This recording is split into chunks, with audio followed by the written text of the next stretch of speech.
Olha, o caso Flávio Bolsonaro está tomando caminhos inesperados. O desembargador que deu voto de Minerva para o Flávio Bolsonaro para que o juiz Itabaiana, que é o juiz da primeira instância, fosse afastado, decisão que vai ser revertida pelo STF muito em breve, mas o desembargador que deu esse voto de Minerva, ele está sendo investigado pelo CNJ, sabia disso? O Conselho Nacional de Justiça deu hoje para ele 15 dias para se defender disso. Ele tem ligação com uma empresa, ele é sócio de uma empresa que tem ligação com a máfia da saúde do Rio de Janeiro. O outro sócio da empresa está preso, ele foi preso em maio numa operação da Polícia Federal. O que aconteceu? Esse desembargador que deu o voto de Minerva para o Bolsonaro, ele é bolsonarista, as opiniões dele na internet são sempre bolsonaristas, então esse desembargador bolsonarista, essa empresa é uma empresa de seguros, ela mudou o estatuto societário da empresa, quer dizer, mudou a maneira como pessoas podem ser sócio ou não da empresa, só para aceitá-lo como sócio. Aí ele virou sócio minoritário, quer dizer, sócio minoritário ele não tem direito a administrar a empresa, mas ele tem direito a lucros, participação em lucros. E o outro sócio dessa empresa está preso numa operação sobre desvios na saúde, desvios de quase 3 milhões na saúde do Rio de Janeiro. A outra empresa desse sócio, que está preso, ela lucrou mais de 280 milhões de reais em contratos com o governo do estado do Rio de Janeiro de 2012 a 2019. E o Ministério Público vê que 3 milhões são, pelo menos, superfaturados, esses 280 milhões. Não é pouca coisa, 3 milhões é pouca coisa. Então, o desembargador, por ter ligação com tudo isso, ele vai ter que se defender no Conselho Nacional de Justiça. Mas, além disso, olha só, já fica aí uma dúvida no caso. Esse desembargador, no voto de Minerva dele, ele usou uma decisão do STF que tira o foro privilegiado, só que ele usou um voto vencido na STF. A decisão do STF de 2018 diz que o foro privilegiado só serve para quem estiver no cargo por crimes cometidos no cargo. A partir do momento que essa pessoa não está mais no cargo, perde o foro. Ou, se o crime for anterior ao cargo, foro não vale. Só que a votação da STF não foi unânime. E o desembargador, para salvar o Flávio, usou um dos votos que perderam. Quer dizer, ele usou um dos votos que não deveriam ser usados, porque a decisão da maioria, a decisão que vale jurisprudência, era exatamente o contrário. Só que, mais do que isso, quem está ferrado nesse caso, está para ser preso tanto quanto o Wassef, que é o advogado do Bolsonaro, que escondeu o Queiroz, é o ex-advogado do Flávio, o Boto. Lembra desse nome? Se você não lembra, eu vou explicar quem é o Boto e por que ele também está para ser preso, não nas minhas palavras, mas o Ministério Público do Rio de Janeiro, quando pediu a prisão do Queiroz, falou sobre quem é o Boto, e assim que a investigação voltar para a primeira instância, que vai demorar 2, 3 semanas, um mês no máximo, eles que se cuidem, vão acabar todos presos, vai vendo. Antes de eu falar disso, um segundo, você quer ajudar a derrubar o desgoverno? Curte o vídeo, mas se você não é inscrito, se inscreve no canal. Porque quando você se inscreve no canal, esse vídeo vai aparecer para mais gente na página inicial do YouTube e também nos vídeos sugeridos. E mais gente vai ter acesso ao vídeo e assim a gente consegue mostrar a verdade para mais gente. Então, mais importante até do que compartilhar é, se você não for inscrito, você ter a oportunidade de se inscrever no canal. E cada inscrição o YouTube vai mostrar esse vídeo para mais algumas milhares de pessoas. Assim, o bolsonarismo que ataca as pessoas com mentira por todos os lados, WhatsApp, TikTok, Twitter, Instagram, Facebook, eles estão sempre mentindo, produzindo fake news, a gente consegue disseminar a verdade para eles e quebrar as mentiras no meio. Então, um segundinho, se inscreve, se você já é inscrito, curte o vídeo e deixe o seu comentário. Agora vamos falar sobre o advogado, ex-advogado, porque ele foi exonerado essa semana, do Flávio Bolsonaro, o Boto, Gustavo Boto. Ele conhece os Bolsonaro desde 2011. O irmão dele era bombeiro e ele foi líder de uma greve, pediu apoio dos Bolsonaro e tudo mais, aí ficaram amigos. Tá, ele conhece os Bolsonaro, ficou muito amigo dos Bolsonaro e foi o Bolsonaro quem apresentou o Boto para o Wassef. Ok. O Wassef, como a gente sabe, ele abrigou o Queiroz na casa dele. Ele primeiro abrigou o Queiroz num apartamento de luxo no Guarujá. Eu morei no Guarujá, eu sei, aquele lugar é o lugar mais caro da cidade, em frente à praia. Um apartamento de 200 metros quadrados, custa milhões, é um negócio assim de muito luxo. E o Queiroz ficou lá, depois foi para Atibaia, na casa do Wassef também. Só que quem frequentava lá sempre era o Gustavo Boto, então advogado do Flávio Bolsonaro, e foi advogado até essa semana quando foi exonerado. O Gustavo Boto, não só isso, foi ele quem ajudou o Queiroz a se comunicar com o Adriano da Nóbrega, que é o chefe, o o chefe da milícia Escritório do Crime.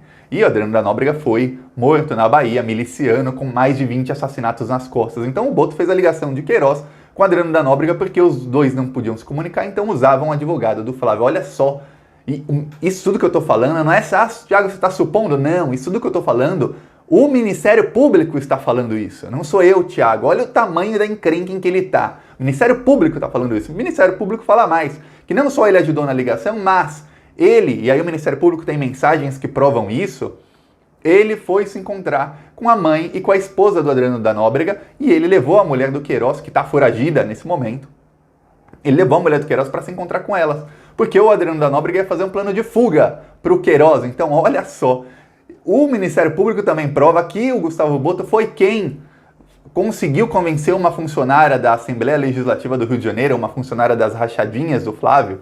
Rachadinha é o esquema em que ele roubava muito dinheiro público, abastecia as milícias faziam prédios ilegais, invadiam terreno, faziam prédios ilegais, vendiam apartamentos, lucravam muito, eles construíam prédio ilegal com dinheiro público. Então imagine, investimento zero, quando vendia os apartamentos, lucro, 100% de lucro. E aí o Gustavo Boto conseguiu convencer uma dessas funcionárias da Assembleia Legislativa a ir na Assembleia e marcar o livro de ponto, porque o livro de ponto é quando você chega no trabalho, você anota ali a hora que você chegou e você assina o seu ponto. Tem lugar que o ponto é eletrônico. Na Assembleia, em plena 2020, não é eletrônico, tem um livro ali. Olha só que coisa, não dá para colocar o dedinho. Na minha empresa, em 2009, eu trabalhava, eu colocava a minha digital, ficava ali, Thiago chegou no horário tal. Na hora que eu saí, eu colocava digital, Thiago saiu no horário tal. Mas na Assembleia Legislativa do Rio de Janeiro, onde há prática de rachadinhas e pode haver funcionários fantasmas, o ponto é num livro escrito, que qualquer um pode escrever. É incrível, coisas do Brasil.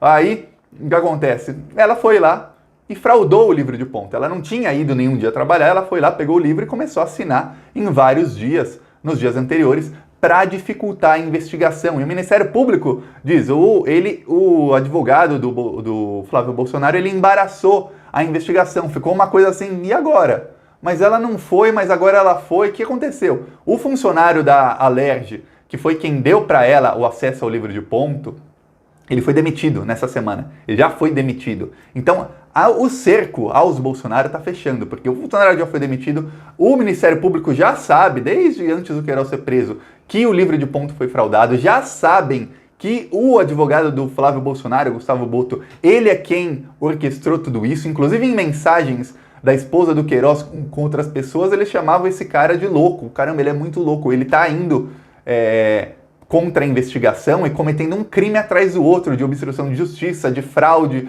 isso, aquilo, esse cara é louco. A própria esposa do Queiroz falava que o cara era louco nas mensagens. E o Ministério Público tem tudo isso, todas as provas. Então imagina o tamanho da coisa, o tamanho da, palavras do Queiroz, da pica do tamanho de um cometa, que vai chegar nesse advogado, que vai chegar no Ossef e principalmente em Flávio Bolsonaro, assim que o STF reverter a decisão desse desembargador. Esse desembargador, Paulo Rangel, que foi quem deu a decisão favorável ao Bolsonaro, que foi quem eu comecei a falar no começo do vídeo, além de estar sendo investigado, tem mais coisas. Ele é bolsonarista. As publicações dele, ele critica os governadores, ele critica o isolamento social, ele sempre está comprando a narrativa do bolsonarismo. Então ele é uma pessoa que em qualquer país sério ele seria declarado suspeito para julgar, mas não foi. Agora a gente sabe por que ele deu o voto para o Flávio Bolsonaro. Só que tem uma coisa, por ele ter usado um voto que perdeu no STF para justificar o injustificável, quer dizer, para justificar a retirada do juiz de primeira instância, que é quem autorizou quem autorizou a prisão do Queiroz, quem autorizou quebra de sigilo de mais de 100 pessoas, quem autorizou toda a investigação, para tirar esse juiz, ele usou um voto vencido no STF, ele vai levar um esporro, mas pensa em alguém que vai levar um belo de um esporro público do STF, dos seus superiores, é esse juiz. Isso vai chegar no STF daqui a algumas semanas, pode até ser que seja mais rápido, eu falo 2, 3 semanas que eu estou sendo pessimista, pode ser que seja 10 dias, pode ser que seja, também pode ser que demore por alguma coisa, as coisas acontecem no meio do caminho, pode ser que demore um mês, mas a hora que chegar o STF reverter essa decisão, porque os próprios ministros do STF já estão dizendo que não tem como essa decisão ficar. O Flávio ganhou 2, 3 semanas, mas ele ganhou também o ódio dos procuradores e do juiz que foi afastado. Porque quando o caso voltar para eles, aí os procuradores não vão ficar, vamos deixar para pedir a prisão do Boto e do Wassef depois. Não, agora vão para cima. Ainda mais porque quando descobriram que o Queiroz estava na casa do Wassef, tem coisa que a investigação não descobriu, mas que a imprensa descobre. Por exemplo, que o Queiroz ficou um tempo no Guarujá. Isso saiu ontem na Band, um furo de reportagem. Saiu ontem, a investigação não sabia disso, não saiu no pedido de prisão de Queiroz, não tinha nada disso. Aí o que acontece?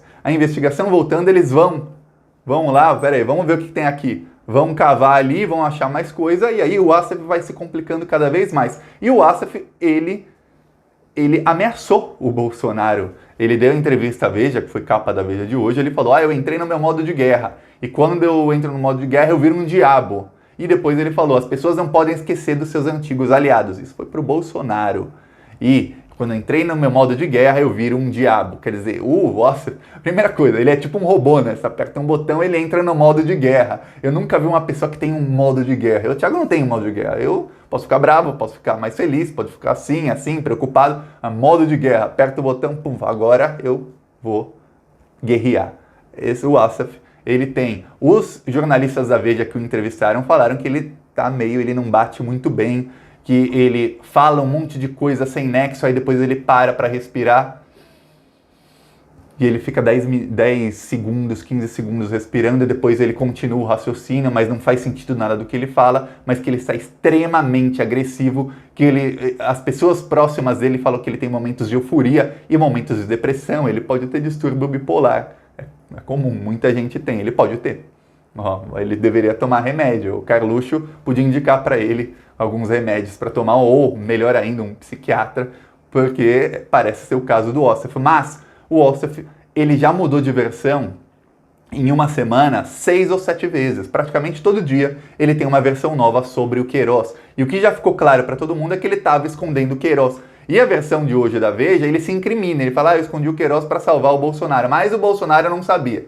Sim, eu escondi o Queiroz para salvar o Bolsonaro. Toda vez que o Queiroz se comunicava com o Adriano da Nóbrega, o miliciano foragido, através do outro advogado do Flávio, que é o Boto, eu ia me encontrar com o Bolsonaro do Palácio do Planalto, isso aconteceu. Essa é a versão do Wassef. Não faz sentido. Então, a chance dos dois serem presos é muito grande. E o Flávio, tic-tac, os dias do Flávio estão contados. Muita gente deve estar falando, Thiago, você é otimista demais, não vai dar em nada. Calma. Eu lembro aqui em junho do ano passado, maio, se não me engano, do ano passado, eu estava aqui, o canal não tinha ainda mais de 200 mil inscritos, era pequeno canal, eu falei assim, olha, a STF paralisou essa investigação do Flávio, mas o STF vai votar em plenário e a votação vai ser 10-1 contra a decisão do Toffoli, não tenham dúvida. O problema é o próprio Toffoli pautar isso. E aí realmente demorou 5 meses, 4 meses, foi em maio, junho, foi só feito em novembro. Tá, mas foi exatamente o placar que tem vídeo meu falando, foi exatamente o placar, foi 10-1. O placar que eu tinha falado, vai ser 10-1, foi mesmo 10-1. Aí, quando paralisava alguma investigação, eu falava, calma gente, ainda tem um inquérito das fake news contra o Bolsonaro, esse inquérito vai acabar com o Bolsonaro.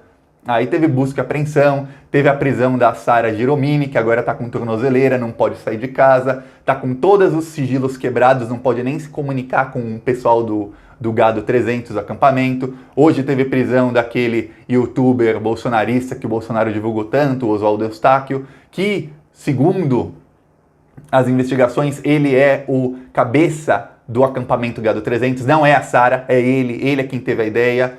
O outro líder do acampamento, o Renan Senna, também está preso. Então, estão todos indo presos. Eu falei, calma, gente. Então, todo mundo que está pessimista agora, calma. Infelizmente, as coisas demoram. Infelizmente, tem desembargador que é bolsonarista, que rasga a lei, que não tem um pingo de vergonha na cara e que vota uma coisa para afrontar o STF, mas o STF está lá. A hora que chegar no STF, 2 semanas, 3 semanas, eles revertem e volta para a primeira instância com um juiz que vai falar, Ministério Público, só peça as prisões que eu já estou aqui com a assinatura, a caneta já está tinindo, já tirei a tampa da caneta, eu só quero assinar. Porque é isso que vai acontecer com todos eles. E quando o STF reverter essa decisão, pior ainda para o Flávio, que o juiz da primeira instância, o Itabaiana, ele vai ter respaldo do STF para qualquer decisão, inclusive prisão do Flávio. Ninguém vai poder falar, um juizeco de primeira instância prendeu o filho do presidente. Não, porque imagina, se o Flávio fosse preso semana passada ou na outra, muitos falariam isso. Agora não. Com a decisão do STF dizendo, não, ele é o juiz do caso, aí ferrou. Aí não tem mais argumento. Aí ele tem respaldo para pedir o que ele quiser. E aí... Não tenha dúvidas, a casa vai cair. A minha dúvida aqui, Thiago, é quem vai ser preso antes, Carluxo ou Flávio? Deixa aí nos comentários quem você acha que vai ser preso antes. Eu vou apostar que vai ser o Flávio. Curte o vídeo, compartilha e se inscreve no canal. Se inscreve no canal. Falou!